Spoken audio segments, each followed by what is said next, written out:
inshuti zanjye, My dear friends, ndagira ngo tuganire ku ijambo rivuga uburyo twakomeza kwera imbuto mu bihe bigoye. I would like to share the word which talks about how we can keep on bearing fruits in difficult situations. Uburyo umukristo yakomeza kwera imbuto mu bihe bigoye. The way a Christian must keep on bearing fruits in difficult situations. Hari abahagaritse ubukristo kuko tutagiterana. Some of the Christians have stopped their Christianity because we don't gather at the church.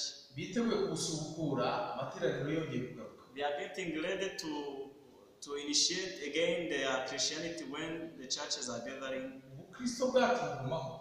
Our Christianity must keep on staying there. N'imbuto zigumaho. Even our fruits must stay there. Iyo ugiye muri Yeremiya 17, when you look at the book of Jeremiah chapter 17, umurongo wa 7 verse 7 n'uwa 8, and verse 8, hatwereka uburyo dukwiriye gukomeza kuba abantu bera imbuto kandi ibihe byose. it is showing us how we must keep on bearing fruits in all times. Hatwereka icyo dukora It shows what we must to do kugira ngo dukomeze kwera imbuto. so that we may keep on bearing fruits. Icyambere The first thing is, tubwirwa ahangaha, that is the verse telling us, umurongo wa 7 uravuga ngo hahirwa umuntu wizera Uwiteka.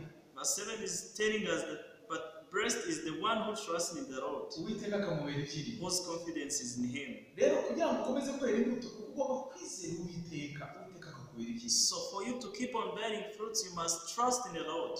Hepfo bakavuga ngo uwo nguwo azamera nk'igiti cyatewe hafi y'amazi. On the following verse, they are telling us he will be like a tree planted nearby Icyo water. giti cyatewe hafi y'amazi That tree planted nearby the water kizahora cyera ibihe byose. will keep on bearing fruits.